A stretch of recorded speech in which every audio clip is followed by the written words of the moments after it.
Welcome to my video tutorial which is about C programming. গত টিউটোরিয়ালে আমি দেখিয়েছি কিভাবে দুটি ইন্টিজার ভ্যালুর যোগ করতে হয়। আজকের টিউটোরিয়ালে আমি দেখাবো কিভাবে দুটি ইন্টিজার ভ্যালুর একই প্রোগ্রামে যোগ, বিয়োগ, গুণ এবং ভাগ করা যায়। তো চলুন দেখা যাক। যেহেতু আমরা দুটি ইন্টিজার ভ্যারিয়েবলের যোগ, বিয়োগ, গুণ, ভাগ করব, সেহেতু আমাদেরকে প্রথমে এই দুটি ইন্টিজার ভ্যারিয়েবল নিতে হবে। তার জন্য আমাদের প্রথমেই ইন্টিজার a এবং b নিতে হবে। এবং যেহেতু আমরা দুটি ইন্টিজার ভ্যারিয়েবলের যোগ, বিয়োগ, গুণ এবং ভাগ করব, সুতরাং প্রত্যেকটি আলাদা আলাদা কাজের জন্য আমাদেরকে আলাদা আলাদা চারটি ভ্যারিয়েবল নিতে হবে। এখানে আমরা ইন্টিজার যোগ করার জন্য অ্যাডিশন, বিয়োগ করার জন্য সাবট্রাকশন, গুণ করার জন্য মাল্টিপ্লিকেশন এবং ভাগ করার জন্য যথাক্রমে ডিভিশন চারটি ভ্যারিয়েবল নিয়েছি। এখন আমরা a এবং b ভ্যারিয়েবলের মধ্যে তাদের মান অ্যাসাইন করে দিব। আমরা আগের ভিডিওতে দেখেছিলাম কিভাবে একটি ভ্যারিয়েবলের মধ্যে কোনো একটি ডেটা অ্যাসাইন করতে হয়। এই ভিডিওতে আমরা আবার দেখব। a is equal to 200, that's mean a ভ্যারিয়েবলের মধ্যে আমরা 200 অ্যাসাইন করে দিলাম এবং b is equal to 100 এবং b ভ্যারিয়েবলের মধ্যে 100 অ্যাসাইন করে দিলাম।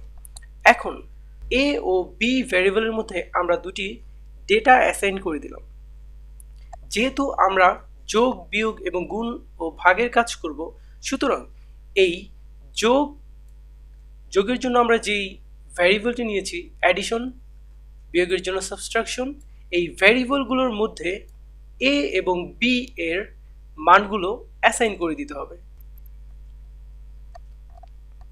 এখানে আমরা অ্যাডিশন ভ্যারিয়েবলের মধ্যে a প্লাস b, একইভাবে সাবট্রাকশন ভ্যারিয়েবলের মধ্যে a মাইনাস b, মাল্টিপ্লিকেশনে a ইন্টু b এবং ডিভিশন ভ্যারিয়েবলের মধ্যে a divided by b assign করে দিয়েছি। এখানে আমরা যখন অ্যাডিশন ভ্যারিয়েবলের মধ্যে a প্লাস b অ্যাসাইন করে দিয়েছি, কিন্তু পূর্বেই আমরা a ভ্যারিয়েবলের মধ্যে 200 এবং b ভ্যারিয়েবলের মধ্যে 100 অ্যাসাইন করে দিয়েছি। তার মানে আমরা অ্যাডিশন ভ্যারিয়েবলের মধ্যে 200 প্লাস 100, দ্যাটস মিন 300 অ্যাসাইন হয়ে গেল।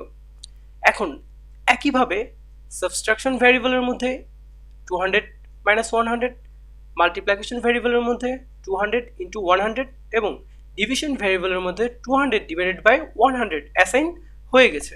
এখন আমরা যদি এগুলো এই চারটি ভ্যারিয়েবলের মান স্ক্রিনে দেখতে চাই, তাহলে আমাদের কি করতে হবে? তাহলে আমাদেরকে অবশ্যই প্রিন্টএফ ফাংশন ব্যবহার করে কাজটি করতে হবে।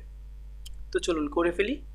এখানে আমরা প্রিন্টএফ ফাংশন ব্যবহার করে addition of a plus b is equal to %d addition, মানে আমরা এই %d কেন ব্যবহার করতে হয় সেটা আমি আগের টিউটোরিয়ালে দেখিয়েছি। আবারও বলছি, যেহেতু আমরা ইন্টিজার ডেটা টাইপটা ব্যবহার করেছি, এর জন্য আমাদেরকে %d ব্যবহার করতে হয়েছে এবং আমাদের এই %dটা যেখানে আছে, আমাদের এই অ্যাডিশন ভ্যারিয়েবলের মানটা ঠিক সেখানেই বসবে। একইভাবে সাবট্রাকশন ভ্যারিয়েবলের মান এখানে, মাল্টিপ্লিকেশন ভ্যারিয়েবলের মান এখানে এবং ডিভিশন ভ্যারিয়েবলের মান এখানে বসবে। তো চলুন আমরা প্রোগ্রামটি বিল্ড করি। ওকে, বিল্ড ফিনিশড, 0 ওয়ার্নিং। তার মানে আমাদের সম্পূর্ণ কাজটা ঠিক আছে। এখন আমরা প্রোগ্রামটি রান করব। আমাদের প্রোগ্রামটা অনেক হিজিবিজি দেখাচ্ছে। কেন দেখাচ্ছে? কারণ আমরা প্রত্যেকটি লাইনের পরে নিউ লাইন ব্যবহার করিনি। এর জন্য আমরা যদি এখানে নিউ লাইন ইউজ করতাম তাহলে এরকমটি হতো না। যদি আমরা নিউ লাইন ইউজ করি তাহলে কি করতে হবে? \n। একইভাবে প্রত্যেকটি জায়গায় আমরা \n ইউজ করব। \n মানে হচ্ছে নতুন লাইন, শেষেরটা ইউজ করতে হবে না, কারণ আমরা এর পরবর্তী লাইনে আমাদের কোনো কাজ নেই, সুতরাং শেষেরটা ব্যবহার করতে হবে না। এখন আমরা বিল্ড অ্যান্ড রান করি।